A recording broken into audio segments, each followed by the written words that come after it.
Welcome back to Dating Intentionally. I'm Talia, I'm a dating coach, and I'm sharing no-nonsense advice for navigating modern dating with confidence and ease, whether you've been on dozens of dates or you're just getting started. I believe dating can be fun. It can also be super complicated, especially when it comes to who pays, especially on a first date. Today's episode is going to be a little different. This is a solo podcast, but I'm treating it more like a dialogue about who pays for dates, specifically the first date. And this is a big topic. So this question comes up a lot from people on Instagram, and the cleanest, easiest version of the answer to the question of who should pay on a first date is whoever asked for it. But the truth is, it's not that simple, especially in heterosexual dating. When I first posted that answer, right, whoever asked for the dates pays for it, I had a handful of men reach out to me and they basically said, well, you might as well just say the guy always pays for the first date because women want us to ask them out and men don't get asked out. And it's like, yeah, if you're a heterosexual woman and you believe whoever asked for the first date should pay, how often do you ask a guy out on a first date? I know plenty of women do. I have, but I also know plenty of women really want the guy to make the first move and text first and plan the date and all this stuff. So I threw a few polls up on Instagram, and you can find me on Instagram at dating.intentionally. And these polls were about who pays for dates. I asked about expectations of heterosexual men and women. I asked about why it's expected that men pay on the first date. I also had queer folks weigh in on how it works when you're dating someone who's of the same gender or non-binary. And I know that DMs are kind of a bubble. Like, you can only see my individual conversation with you outside of what like the screenshots that I'm sharing on Instagram stories. But let me tell you that I got hundreds and hundreds of DMs about this topic. This relationship between money and early dating scenarios is complex. I learned a lot from reading your DMs, and I'm excited to get into it and kind of share this conversation.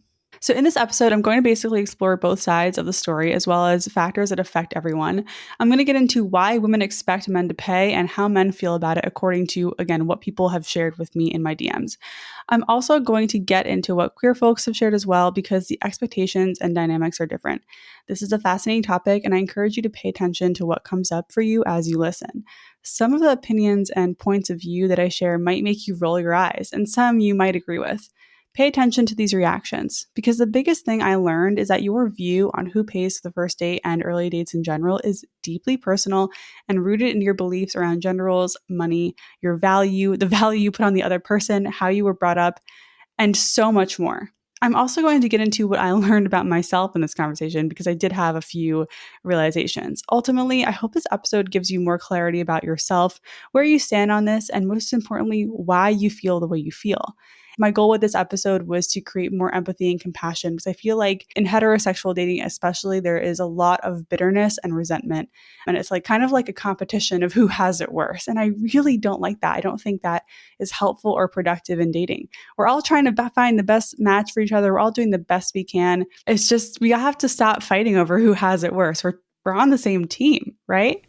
The first thing I want to talk about is just some of the factors that we have to consider when thinking about who pays for the first date and why. And the first one is age. While none of these generalizations are true for everyone, there is kind of an expectation that as you advance in your career and age and gain more experience, you earn more. Yes, you are likely going to be earning more at age 45 than you were at 35 and more at 35 than you were at 25. This doesn't apply to everyone, but it's pretty common. Another factor that we can't ignore is career choice. If you're a woman who works in, let's say, tech recruiting, and you go out with a guy who is a middle school history teacher, it's likely you make more than him. So who pays then? And finally, the last factors we have to think about are socioeconomics, body size, race, and sexual identity, all which affect how much someone earns in their career. This is a really complex question with so many layers, so I don't want to forget or ignore these factors as we talk about the different sides to the argument of who should pay on the first date. Okay, let's start with what I heard from women. And by the way, women make up 80% of my audience. Everyone is welcome here, but if my content seems to skew towards helping women more, that's not an accident. I don't know the breakdown within that 80% of who is straight, bi, or gay, but I want you to know that however you identify, you are safe and respected here. When I asked why men are expected to pay on first dates, here are the 9 most common reasons I got in my DMs. 1, the gender pay gap. 2, the pink tax. 3, dating for women is more risky. 4, it's a nice gesture or it's like a gift. 5, it shows that they're a provider and that they're financially stable. 6, because I like feeling taken care of. 7, women do more emotional labor than men in relationships as well as other labor. 8, it shows they are interested in me. And 9, because men should court women. So, ladies listening, which of these resonate with you? I'm going to get into each one a little bit, and I want you to know I am speaking from the position of I am a bi woman, and I empathize with women. I have a lot of the same experiences as you ladies listening, but I definitely got frustrated hearing some of these responses because I think while our views are valid, some of these expectations and rules are getting in the way of us finding love. Meaning sometimes we write off a guy too fast if he reaches for the check too slowly or is too eager to accept our offer to split the bill. Okay, so the first one is gender pay gap, which was easily the most common reason that men are expected to pay for dates. On average, women earn 18% less than men in America. So to account for this, it's expected that men pay up. One person wrote into me and said, women can pay for dates when roles can be totally reversed overall, when the pay gap is completely reconciled, and when women don't suffer financially and in their careers when they have children. Men should happily pay for dates that they're asking women on. So people also messaged me pointing out that men have more access to wealth, promotions, career advancement, and all that stuff. And yes, this is a real thing. Women have more challenges to face when it comes to reaching their earning potential and using and pursuing motherhood or being a parent, whether that's with or without a partner. So there is an expectation that men will probably earn more in their lifetime, so they should pay for dates.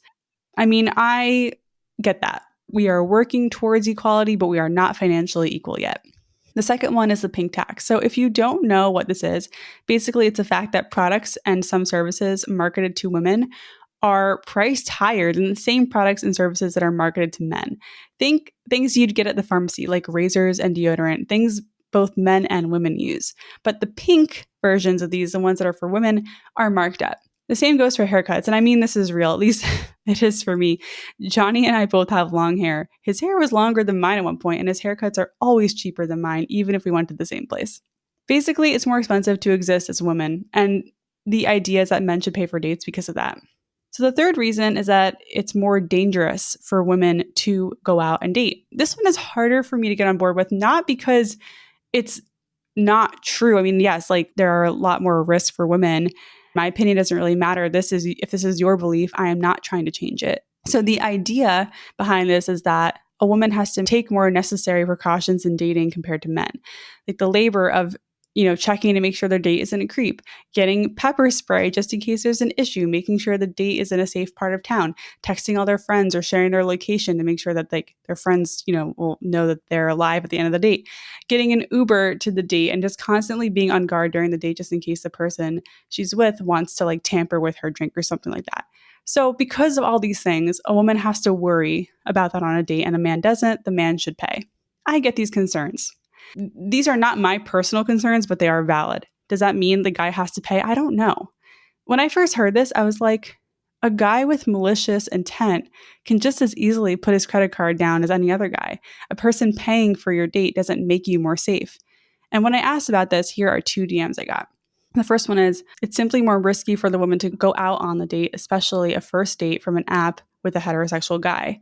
She could be yelled at, assaulted, drugged, raped, etc. The payment, quote unquote, covers a bit of that risk, meaning it's almost payment for the anxiety women feel when getting ready and going to the date. Again, I hear you, but I don't get it. Here's the second one. I spend more time and money in getting ready for the date, and I'm risking a lot more from a safety and security standpoint. With the extra burden and risk a woman carries in an initial meetup, the least the man could do is pay, in my opinion. My first reaction to this, which again says a lot about me and who I am, so I feel very vulnerable sharing this right now, is that I don't want a man's pity money. Like, oh, you're so brave for coming on this date, let me pay for you. Maybe I'm not getting it, but that's how these DMs make me feel. I feel like I'm going to have to send this whole episode to my therapist to analyze later. I don't know. Let me know what you think about that one. And maybe I am just speaking from a place of privilege of just not feeling that much in danger on dates, even though I obviously know that it is dangerous to date and it is dangerous to meet people from the internet. You never know what's going to happen. That kind of also is true for like walking around in life. I don't know. The fourth reason women expect men to pay is that it's like a gesture or a gift that shows a man is willing to invest or demonstrate effort. I agree. It feels nice to have a guy pay for the first date. I would never argue with that. The issue I have with this one is the assumption that if a guy asks to split, that automatically means he's not invested or interested. I'm not on a date to be gifted something. Not on a date to receive a gesture. I'm on a date to get to know someone. And typically that's going to happen over something like coffee or a drink that costs money, but it doesn't have to. My favorite first date activity was when a guy set up a picnic with pastries that he got for free, and we got to sample the pastries. No cost, great date activity. It was very memorable for me, even though that connection didn't work out. To me, the biggest gesture is someone listening, laughing at my jokes, engaging in conversation, asking questions, taking interest in my interests, and remembering things I say. Do you know how easy it is for someone to take out a credit card and pay for a date, like physically? It's nice, but it's like, does it really say that much about their character compared to their ability to listen and engage in a conversation? Again, if you feel this way, I'm sorry. I don't want to attack you, and I'm not here to try to change your mind. I'm just sharing my take as someone who has been on hundreds of dates. I guess I should share at this point that my stance is that there's too much focus on men paying for dates and not enough focus on other portrayals of strong character that you might be overlooking. Because if the moment the check comes is make or break, then you could potentially pass on an amazing partner who meets your needs. Like, it's just the one date. And I'll get to this later. I understand that it's important. You don't have a lot to work with in early dating in terms of data points when you're learning about someone. But I don't think that the check should be the make or break. So the fifth reason on this list was that if a guy pays for a date, it shows they're financially stable and a provider. Okay, I do have an issue with this one. One, why are we even worrying about if they can quote unquote provide on the first date when we first have to figure out if we like them, right? It's their ability to provide is important, and I understand like you either want a provider or like an equal partner. You want someone who is going to show up and contribute financially to the partnership. Totally get that. But there are so many other things that you have to figure out about someone before you even worry about the money thing.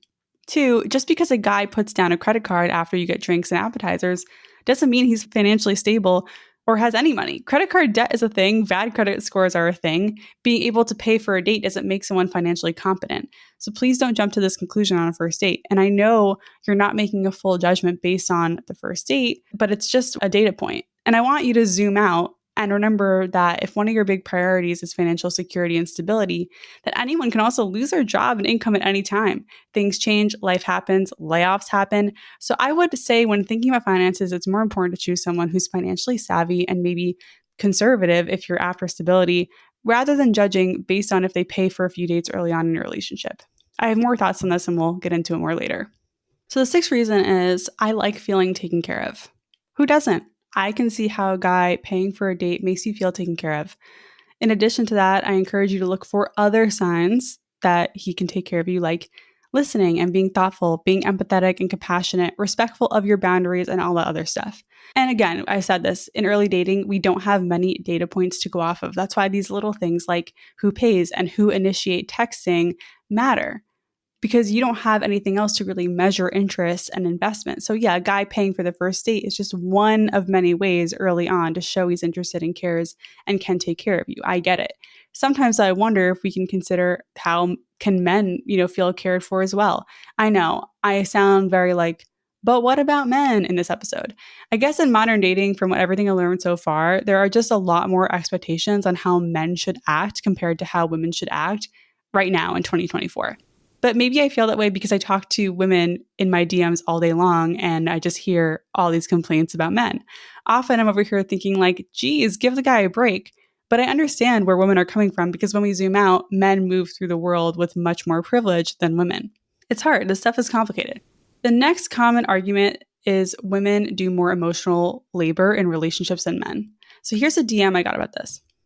Women do more emotional labor over the course of a relationship and mental labor around the house, and it's a test to see if a man has a sense of responsibility and will look after me if it came to it. I know this is one DM, and I just don't like the idea of a test on a date in any shape or form. Like, this is the reason that the check is such a pass or fail moment on a date for guys dating women. And when it comes to this emotional labor argument, I don't buy it. I don't really think emotional labor down the road in a relationship and paying for dates are related to each other at all. Maybe they are. I just don't see it that way. And if you do, great. It's not a competition of who does more and who does less. Like, that's not what a good relationship is. This type of thinking pits a man and a woman against each other. And when in a relationship, we're on the same team. So the next argument that came up was if they pay, it shows they're interested in me and that they're courting me. I had women write in saying that men should court women by paying for dates and that a man is in his masculine energy if he's paying for dates. If you haven't heard my episode on masculine and feminine energy, I highly recommend going back and listening to it. That is episode number 37. But again, look, if this is the dynamic you want, I'm not here trying to change your mind, but I'm going to share that my thought on this, which is that to me, the idea that a guy should pay for my time is icky. It's not because I don't think my time isn't valuable. I know it is, but maybe it's just because I don't care about my partner earning a ton of money. And this leads perfectly into my personal stance on this because I've learned a lot about myself as I read your DMs and really thought about this issue, this moment that comes up on a date, which is like so loaded. So I'm going to be sharing my stuff now. Again, this is like I'm being very vulnerable and open with you guys, so I appreciate that you're listening. I think splitting the first date should be the norm. It takes a lot of pressure off. It removes this whole judgment of men based on this one moment on a date. After that, taking turns makes sense if incomes are somewhat similar and there are not any kids or any responsibilities like that in the picture. And this is my personal stance on money and relationships and paying for dates. I am really individualistic. I don't expect anyone to help or save me financially, even though I am getting married. I am planning to fund my own maternity leave if I choose to have kids. I am literally working right now to save up and give myself at least 1, if not 2 years off work completely if I choose to have kids within the next 3 to 4 years, as if Johnny didn't exist. The truth is, if we had to live on his salary, we could. Our lives would change a bit. And we're in California. If we had kids, it would definitely be tough, but we could do it. Anyway, I'm just going into this next chapter of my life still looking out for myself, even though I have a partner who does make a stable income. I know this is not normal. Like, I'm psychoanalyzing myself. This is probably because I truly feel I have to look out for myself at all times. This is part of what I learned as a kid. My parents are divorced. No one's going to come save me. No one's going to come help me, even though that is not true at all. I have a partner and I have 2 living parents who would absolutely help me financially if I asked. But this independence is very, very deeply ingrained in me. And that's what this conversation about who pays on the first date taught me. One of the arguments was that women lose income in early parenthood if they pursue having a family because they're more likely to stay home, especially when, their kid is a newborn. I guess the idea of losing income while having to rely on my partner financially never crossed my mind because I've been scheming up how to avoid this issue for a few years, and I'm not even close to having kids yet. I know it's not very common. It's very individualistic, but that is how I've been thinking about this. When I was dating, I did let guys pay for me, but I didn't think about it at all if they asked to split or if they took me up on my genuine offer to split. It just wasn't something I worried about or paid attention to. And if a guy insisted on paying, like if I offered and he said no, I didn't put up a fight. Like I wasn't going to argue about that and insist. I hate to say this, but I definitely am in the quote unquote, I don't need a man camp. I'm really proud of the life I've been able to build, and thanks a lot to the privileges that I had growing up. And part of the reason I had those privileges that I grew up with is because I had 2 parents who worked full-time jobs, and that made it harder for them to be around when I was growing up. I grew up with a mother who earned more than my father. And I think growing up in that environment has a lot to do with my values around this today. So again, these are my opinions. I want you to take all this information in and revise and maybe clean up or develop your own philosophy around this that aligns with your values and what you think is important and what you feel is right for you. Because ultimately, this is extremely personal. That's why it's so hard to just say, like, this is who should pay. This is what you should do, because it doesn't exist. Like, you need to figure that out for yourself. So I want to get into what guys have to say about this. I'm going to share some DMs I got from men about how they feel about this expectation to pay for the first date. My takeaways were that it's not as nearly deep for men as it is for women, and that men are kind of over it, but they know it's expected for that they'll pay, and then they know it's safer for them to just pay. So here's a DM I got from a 30-year-old man who lives in LA who I think summed up what a lot of men expressed to me very well. He writes, having to pay is not the biggest deal to me now that I make what I think is a lot of money. But when I was making a normal income, this really bothered me. Dating was costing me thousands of dollars per year and it made me feel used. But I felt I had no choice but to not say anything, and clearly a fair portion of people expected it. Out of 100 dates, only one person insisted on splitting. I love that about her. A few others offered, but it was usually unclear whether they actually meant it or just felt pressure to. I think it's really important to empathize with this experience. This is a real experience of feeling used and feeling unsure about their offer to split the bill and feeling like they really had no choice but to offer to pay. And obviously, these feelings are valid, and I can definitely empathize. When I shared this on Instagram, a common response from women and people in general was, well, then he should just pick cheaper places for dates. And I'm with you. If a guy is asking a woman out, he's in control of where they go, and coffee is totally fine for some women. I'm sure you could think of a woman you know who would scoff at the idea of coffee as a real date. But I hope that most of you listening would accept coffee or a glass of wine or a dessert as a real first date.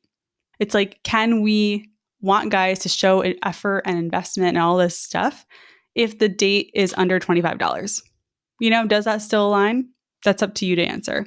I think a lot of men feel bitter and resentful about this expectation, probably because second dates can be few and far between, even if they're paying for the date. Not that a woman owes a man anything when he offers to pay for a date, but you can see how it gets expensive if, your mindset as a woman is, oh, a guy can pay for the first date and I'll pay for the second. And I think a lot of women have this mindset, but if you're not getting to the second date with a lot of guys, well, there's an imbalance. Here's another message I got from a guy in his early 30s who lives in New York. I can see how the man always paying can feed into men feeling very used in early dating, especially if it goes nowhere. But there's also the fact of how expensive it can get on the male end.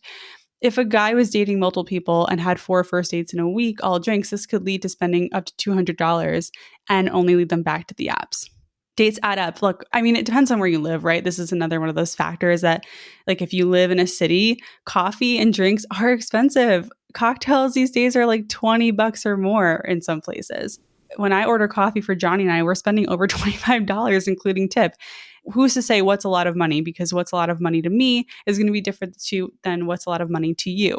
So that's why, again, this is very personal, but we can't ignore the fact that sometimes dates are expensive, even the inexpensive ones. When I read these messages, it definitely makes me understand why there's a lot of bitterness for guys in the dating world, and women are bitter too. And all this bitterness kind of makes dating miserable. And I wish that everyone had more compassion and empathy for what the other person is going through. And I think some of that bitterness would go away. We would soften up a little bit, I've heard from men and women that if a woman offers or insists on splitting the bill on a date, that means they're not interested. So here's a DM I got from a 30-something guy. He writes, I don't care if a woman offers to pay. It's a small green flag. If they strongly insist, I take it as a sign they didn't have a good time and don't want to feel bad about not seeing me again. Yeah, I mean, I could see with this sentiment how a man paying becomes a quote unquote investment, but I think it's weird that if a woman offers to split, it's a sign of disinterest. I get that that's like kind of the status quo and that probably is never going to change, or it won't change now. But this is an American thing, because in other countries, I've heard from my DMs, like people in the UK and in Europe, that splitting is the norm. Splitting is just the go-to on dates, and it's rare that that one person will cover the whole bill. So this is definitely an American thing. Other things that came up when I talked to men, in the vein of feeling used, is that sometimes there have been situations where the woman plans and chooses the date location, but then expects the man to pay. That's a big no-no. We don't want to do that. That's kind of rude.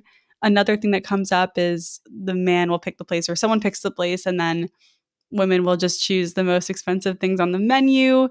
I mean, look, I'm not going to, if that's what you want, fine. But I think that can be a little rough. That could also contribute to men feeling used.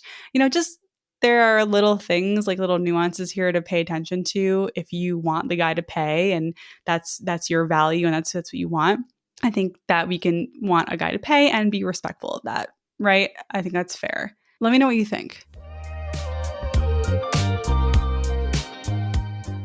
I wish I had more guys weigh in. And if you're listening and, whoever you are, you want to share your thoughts, head over to Instagram at dating.intentionally and shoot me a message. I'm going to shift gears here and talk about how this all works in same-sex relationships or with folks who are non-binary, because it's a lot less complicated and a lot less loaded.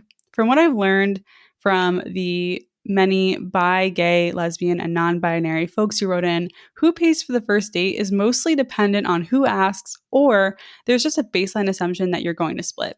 So much easier, right? I'm going to read some DMs I got about this. Gay male here, and there's no rule. Either the organizer pays or splits, or takes turns from the get-go, or there's a reason that one wants to pay, maybe a special occasion. Sometimes it follows an income imbalance, which is fine if it's sincere generosity and not a quid pro quo. Indeed, often it's about maintaining equality. So yeah, I mean, there's various factors. It seems like there's more of a discussion here. Like on a first date with a guy, if you're a woman, you're not really discussing who's going to pay for the first date. There's less of this like discussion. It's more of a check dance. When the check comes, we're going to a little dance and I'm going to reach for my wallet and pretend or not pretend, whereas maybe with same-sex dating, there's less of that dance. Here's another message. I'm a 35-year-old woman. I'm a lesbian. Majority of the time, we both just casually put our card down and split the bill. There's no rules. But I find that if there is a 5+ year age difference, the older one normally insists on paying. And if I arrived late, I insist on paying. So that's interesting. Here's another message. I'm a lesbian and I typically date masculine presenting women. To counter a lot of hetero norms in my dating life, the person who initiated the date pays. I personally feel like splitting gives the energy of hanging out for girls' night. It almost lessens the courtship / woo of dating. So here, in this example, we still have the whole paying for dates is equivalent to courtship and wooing someone. And I find that interesting. I find it interesting that we use money in this way. I wonder why in 2024 courtship still has this transactional vibe. I get where it came from, but it's like, why is there still this transactional vibe? Like where if you pay for me, you're courting me. So I really appreciate everyone who weighed in and shared their responses. It was really interesting to read all of them. And I hope that this episode gives you kind of a picture, like a snapshot of what people are thinking online. And, again, this is this small sample of people who follow me on Instagram talking to me. And this is just my opinion. And I hope that I just helped you think about something differently, or this was entertaining. I do want to get into some guidelines for this, like paying on dates, right? Because I think these are just like etiquette things, right? The first one is don't offer to pay or split the bill if you don't actually want to. Please. That's a test. It's kind of manipulative. You'll be disappointed if they take you up on it. Like if you want them to pay, which is totally fine, when the bill comes, don't do anything. Just smile, talk to them, whatever. Like see what they do. Don't do the wallet reach if you don't mean it. And don't test your date and have an open mind, right? Just because like your values are yours and someone else's money values are theirs. And if you guys have different values around money, that doesn't mean that it's unmatched, and it doesn't mean that the other person's bad or wrong. You're just different. So to wrap this up, I just want to reiterate that money values run deep and they're personal. Your values are yours, mine are mine. No one's right or wrong. It's just a matter of making sure that your actions align with what's important to you. I think there needs to be a lot more empathy in this area in dating. I think we need to have a lot more compassion for each other and recognize that men have challenges, women have challenges. There is this financial inequality. There is a lot of pressure on men, and it's not a competition of who has it worse. Let's just agree that we all have challenges and we're all doing our best and we're trying to be kind to each other. I also encourage you to own your money values and know where they come from. I wanted to do this episode to inspire you to dig deeper about why you want the things you want in early dating and if they align with what you want for the rest of your relationship. Let's continue this conversation. If you listened to this episode, if you got this far, please DM me on Instagram at dating.intentionally. I'd love to hear from you. Thank you for being open and listening to this. And as always, thank you for tuning into the podcast. I'd love it if you share this episode with someone who's navigating dating and might need a little confidence boost or some tough love, or just you want to talk to them about who pays for dates. If any of these episodes have helped you in your dating journey, you can help me by leaving a stunning review on Apple or giving Dating Intentionally 5 stars on Spotify. I'd really appreciate it. Once again, I'm Talia. This has been Dating Intentionally, and I'll catch you next time.